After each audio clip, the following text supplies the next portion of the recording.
Hello, everybody. Welcome to Deborah Kobylt Live.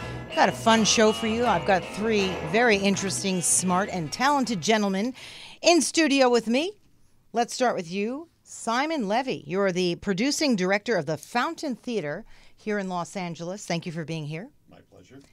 And two of the actors from the play that you recently directed, The Chosen. We're going to get into that in a minute. And let's talk to you, Sam Mandel. Yes, thank you for having me. Dor Gvirtsman. Yeah, that was a little tough. I knew I'd screw it up, so I said, why don't you say your last name for me? Too many consonants, too little Yeah, space. too many. I get it, but, you know, I wanted you to say it right. We didn't have very much rehearsal time for his name. I know, right? I would need about a week to go, Yes. say it again, say it again, say it Yes. again. I was never very good at memorizing, which is why I was terrible at theater. I did like one play in school. It was Taming of the Shrew. I played the shrew. Oh my God. I was Bianca and the shrew. I did both because they didn't know what to do with me. So they said, learn them both. And depending upon the day you got me, I was a great shrew. And I was even better Bianca. So, but I was terrible with the lines. I mean, really, half the time I would improvise Shakespeare. Who does that? Anyway, enough about me. So thank you, all three of you, for being here. I really appreciate it. I saw this play before. But when I saw it done at the Fountain Theater, honestly, I left the theater and I called everyone that I knew. I thought it was so well done. I thought as actors, you were so terrific. The first thing I thought of was, how the hell do you memorize your lines? We'll get into that later. But I believed in everything you did. I believed in the two of you, that you were friends growing up in Brooklyn. And you were phenomenal, the two of you. And kudos to you, Mr. Director, for getting that out of them. Thank you. Tell us a little bit. The Chosen is about what, for those who don't know? It was written in 1967, the original book. It's probably the best-known novel by Chaim Potok, and he's considered one of the premier American Jewish writers. Fantastic. He was not accepted by the literati when he was publishing back in the 60s. You know, that was the age of Bellow and Alamud and, you know, those people, Philip Roth. So he wasn't considered a mainstream Jewish writer, and yet now, 50 years later, he is one of the most popular American Jewish authors. Look, this story, as I said before, we even started going on the air, perhaps even now it's more potent 50 years later because of what's going on politically in the world and how there's a side for everything, you know. So basically this takes place in Brooklyn, right? And you've got your character. Tell me about your character. Sure. Danny is a young Hasidic man. He's the eldest of his family. He is destined to take over. So in the Hasidic community, especially as portrayed in this novel, at the top of the pyramid of the Hasidic community is the tzaddik, or the tzaddik. He is the grand spiritual leader. In this particular case, in the story, he helped save his congregation from persecution in Russia. He led them out of Russia to America for a land of freedom and prosperity. So they see him as a spiritual leader and a personal leader in the community. I am set to take his place. A brilliant young Talmudic scholar with a lot of brain and a lot of wanting to understand, a profound will to understand other people. And let's stay in character for a minute, right? I mean, as you said, a scholar of the Talmud is what you would call it. Okay. Sure. And but also a great curiosity to what else is going on in the world. And very often, your dad in the play didn't realize, but you would go and spend time in the library, and you would be reading. Hence, you ran into his father. Yes, So, my father, and then David Malter. The character, they were fantastic. Oh my gosh, I wish we could have had everyone on. So then, tell me about how you two struck up a friendship in the play. Again, staying in character. Sure. I play Reuven Malter. I'm a Orthodox Jew in also obviously Brooklyn in 1944, and I'm even though we're both very religious Jews, we come from very different communities, and actually that really have in many ways nothing to do with one another in terms of coming into contact. But we happen to during this baseball game, and we come into quite the contact literally and figuratively when I'm pitching to Danny and he hits a baseball right into my face. Yeah, that scared me because it's a small theater, and I have a kid who's a real good baseball player. It's a small theater, and you're sitting there with the bat. I thought, God help me if he drops his thing, because you had a tight grip, and you had a lot of intensity as you were playing baseball. In fact, when it opened up, I was with my husband. We were playing baseball. I thought, oh, good, he's going to like this. So, which, by the way, he loved to play. But so right, that you had that in common. The baseball game. He was trying really to. Wanted to beat you, if you will. There's this real rivalry. Rivalry in this competition. You know, we're playing for the first time this Hasidic yeshiva where Danny's coming from, playing my school, and we take baseball very seriously. And we see these kids, and they come up with their payas, the curls on the side, I know it dangling, and their tzitzit hanging from beneath their shirts, and we think, God, what are these clowns doing on the baseball field? They Even though like you're both Jewish, it's just true. I mean, and you know, one is an ultra Orthodox Hasidic, as it was explained to me, and you were playing someone who was a modern Orthodox. So even though you're both the same religion, both Orthodox, you still look at each other differently. Yes. Interesting. 5 blocks apart and a world apart. Yeah, and it's a shame, and that's so common in so many different races, religions, cultures, where there's the divide within, you know, subgroups, and even further, where people have these ideas about one another that are often not even true, and it keeps them separated. I think it's the largest community in the United States, right, of the Hasidic community, the ultra-Orthodox. In Brooklyn? Yeah. Yeah. Yeah, I literally walked through that partial running during the New York City Marathon, because a long part of it you go through Brooklyn, which is kind of interesting. And I know the community from having grown up back east, so I'm familiar with it. I know the community, but it's almost sometimes when you walk through, they're not really looking at you the way you probably didn't look at many people in the play, except Danny. You really had this relationship with Danny, or was it his father first? Tell me how that happened. Did he? Right? I go to visit him in the hospital first. Right, because you hurt him and you hit him in the eye. Yeah. Okay. Oh, and is that it? there. Does the play end? I don't get it. The play's over. Bye-bye. No. So he comes to visit me in the hospital, and I'm in the Thank you. hospital recovering. I have a bandage over my eye, I have a concussion. I'm really badly hurt. I wake up from a nightmare about the game, and he's in the hospital standing over me. And Talk about your nightmare, right? Yeah, the guy who literally hit you appears before my eyes. Yeah. Boo. I'm just trying to analyze the script a little bit, the book, if you will. Was he guilty? Is that why he wanted to go and see him? Was he curious? What was it? Why do you think? Let me have you answer that one. Why do you think he wanted to go and visit him in the hospital? Because I thought that was very profound. Well, I think that it's all of that. You know, that he was feeling guilty. He was feeling responsible.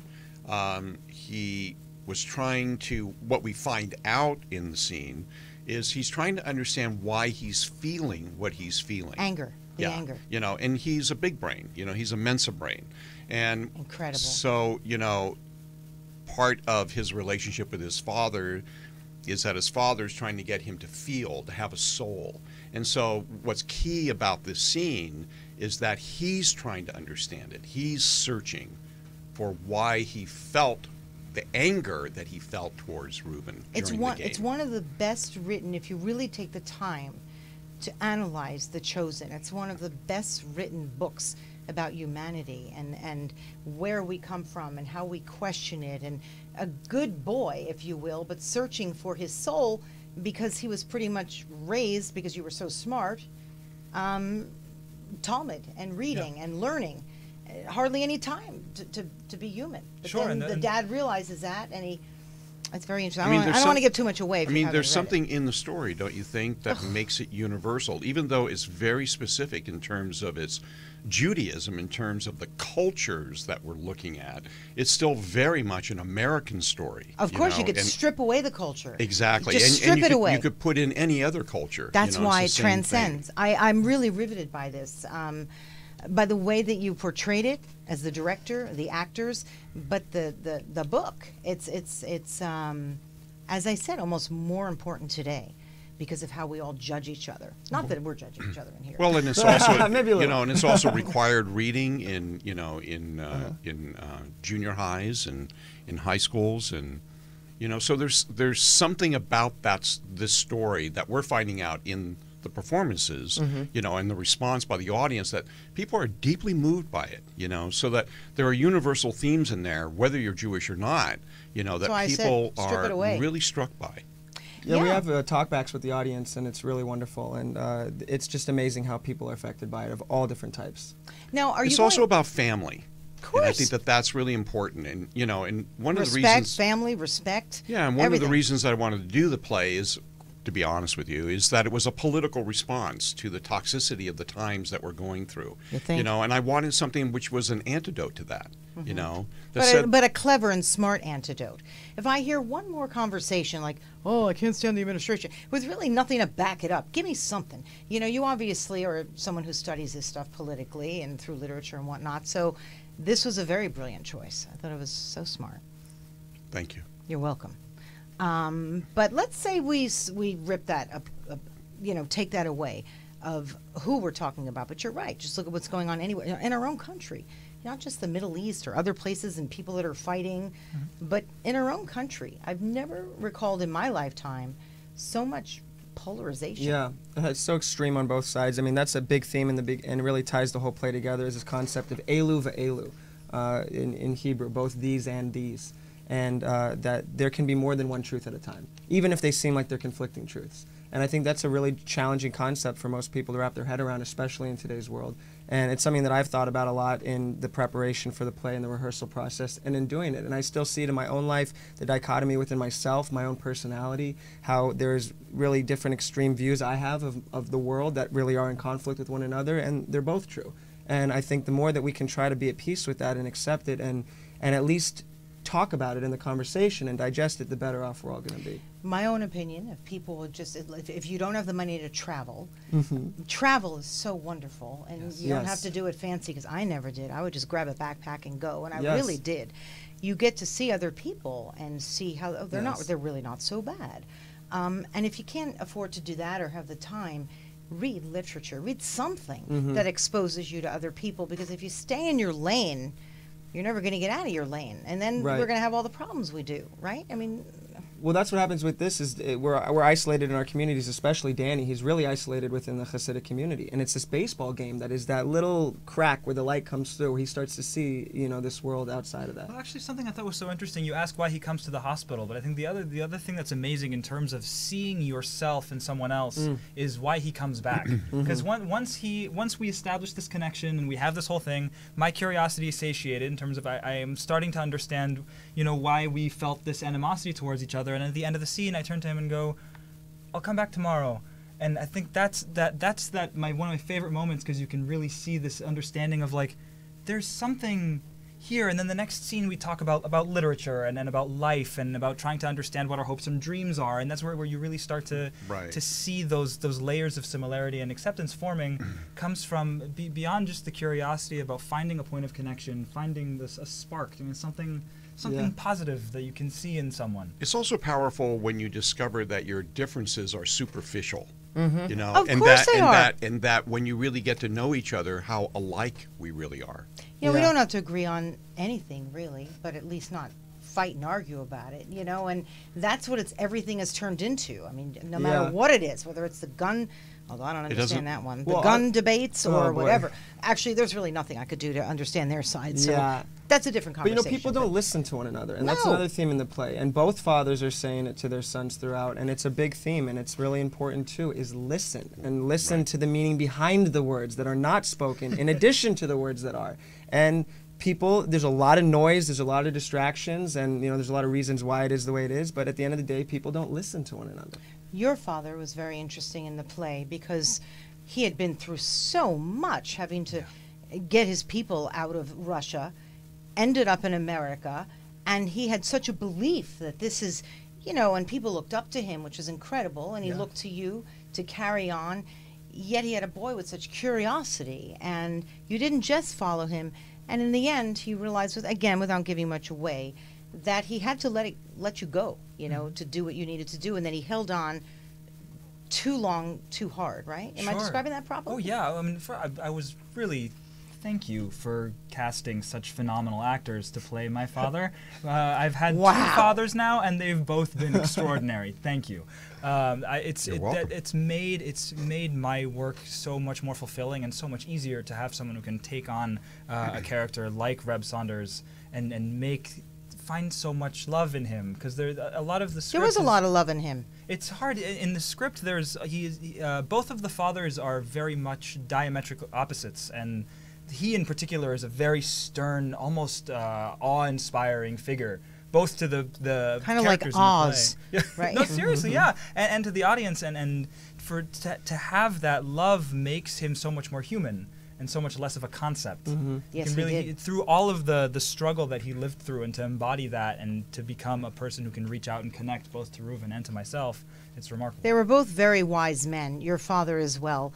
He understood his dad, and he tried to, if you will, make allowances and say, well, you know. Yeah, the character's David Malter, played by Jonathan Arkin, who I love, and he's become a dear friend, and he's a brilliant actor. And it's just been, we've been really, really blessed with a fantastic cast and crew on this one. It's a special production for sure. Yeah. So there's a lot of words in this, okay? Yes. We were talking. Yes, How do you memorize you're this telling stuff? How do you memorize it? That, kudos to you, because you must boy. help them through this. You got to have a big mind to do that thing. I mean, wow. Do you know what a taser is? Yeah. That's Yeah. what he did to you? Yeah. Electrical Wrong! line reading works very well. Do you remember the Talmud scene? The scene where they're studying the Talmud? That took a lot of rehearsal. Yeah. You know, because it's foreign to us. Yeah. You know what I mean? And it's literally like learning another kind of language. And it was wonderful to watch them work through that scene to understand what the scene was really about. And when you're blessed with really good actors, the work is so Phenomenal. much easier. Come on. Well, you were blessed with great actors and terrific casting. How you're all Jewish, the three of you. You grew up Jewish. How did you grow up, and what kind of Jewish community? Since it runs the gamut. Well, I grew up, I was born in Israel. I moved here when I was 4.5. My whole family is still in Israel. To put it into perspective of the degree of my Jewishness, when I had my bar mitzvah, I decided it would be my great Jewish step to stop eating bacon and shellfish, and my family called me the rabbi. And made fun of me for a little while. Oh, so that's something. I grew up not very religious So at all. super reform, more just culturally. Yeah. I took like a step to connect to it a little bit more, and my relationship to my Judaism is still developing. That's interesting. Do you think even through the play, is it yeah. developing? Like you learn stuff that you might not have learned or known? I think I've developed a greater empathy for the Hasidic community than I've ever had. I think growing up in Israel, where especially Reform Jews are taught to definitely look at the Hasidic community a certain way, and there is a lot of othering that happens there. So it was phenomenal to be able to really put myself in his shoes and empathize. But if I may say, I understand, because sometimes it's difficult to understand the Hasidic community, because sometimes they won't, maybe perhaps, I don't mean to speak out of turn, they don't let others in. They won't look at you. They pass by and they look down, in which case it's a little threatening. Well, whether you're Jewish or not Jewish. Sam was actually there as part of his research. He actually went to Brooklyn, to Williamsburg. To 770. And he actually has a couple of really fun stories. Tell.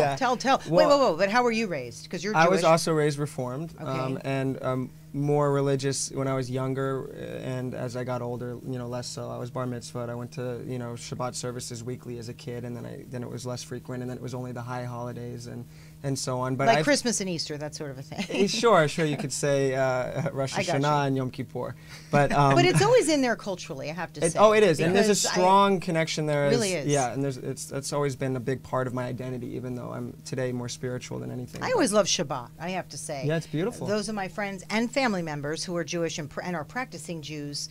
I love going to their home for Shabbat, because everybody comes together, even if they don't want to be there, and they show up, and then by the end of the night they're having a good time. Yeah. It's just it's a nice way to uphold a tradition, if you will. Yeah, sure. Anyway, so you went to the most Brooklyn. important day of the week. Yeah.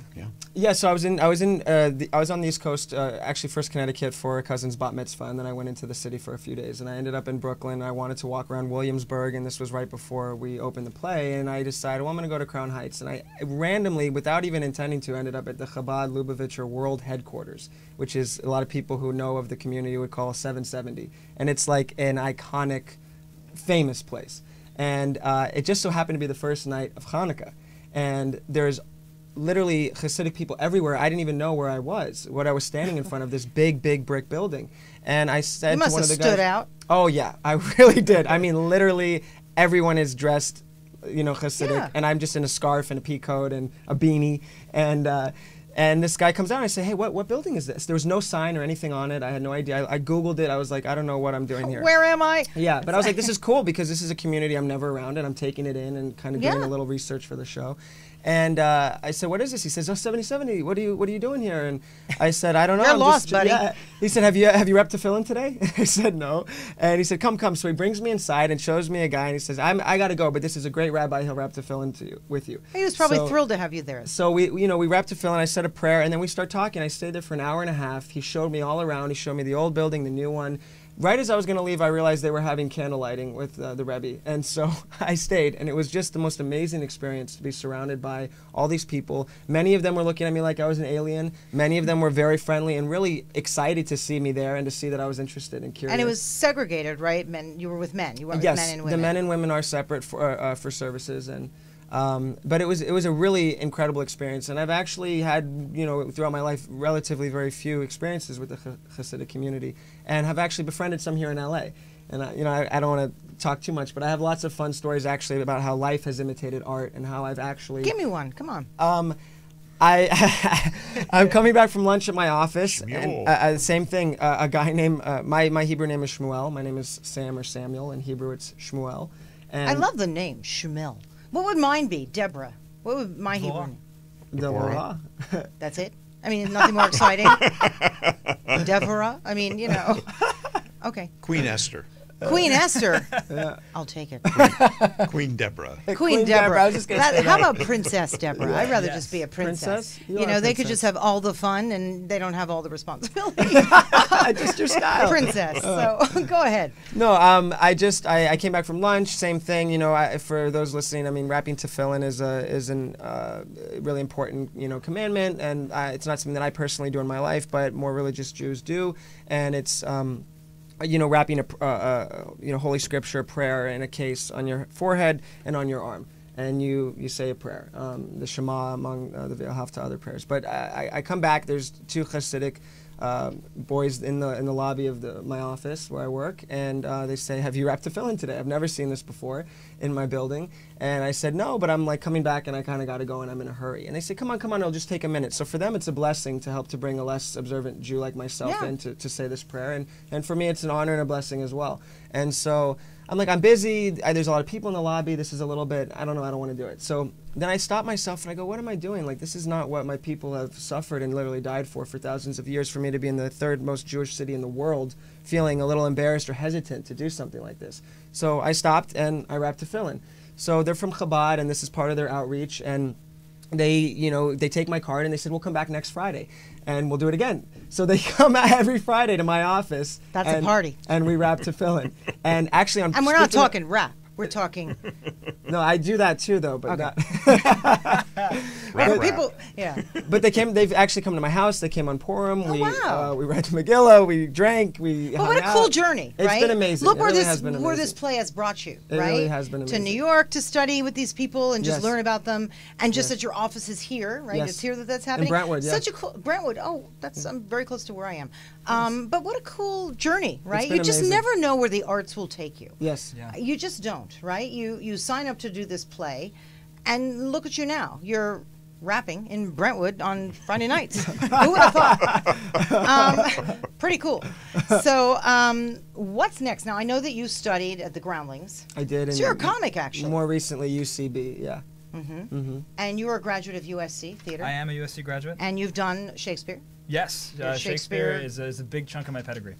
Yeah, like I said, I'm impressed because I couldn't memorize anything from Shakespeare. So hence my theater career was over in college. So anyway, but that's pretty amazing. And your background, sir, the proprietor of the Fountain Theater. Were you always in theater? I started off as a musician. I wanted to play jazz and rock and roll, saxophone. And I happened to be going to school. I went back to school, and the theater department was near the music department. I got bored with the music, and I would see all these people up on stage going, and I went, oh, that's kind of interesting. So I took an acting class, got hooked, and here I am. The Fountain does some terrific theater. You're an award-winning director. Thank you. So congratulations to an esteemed career that you've had. Now, The Chosen in Los Angeles at the Fountain Theater runs through June 10th. It's been extended twice, as it should be. Yes. Sold out every performance. And while people are demanding, I need to go see it again. So if it's sold out, just get me a chair. I'm going to sit in the back. Just give me a call. I will, because I'm Give me a in call. love I'll with it. get you in. Yeah. Absolutely. Sorry, go ahead. Oh, I was just going to say this is the second and final extension, and people have been really actually already saying you need to extend it again. We're sold out all the way through mid-May already, so it's been a wildly successful run.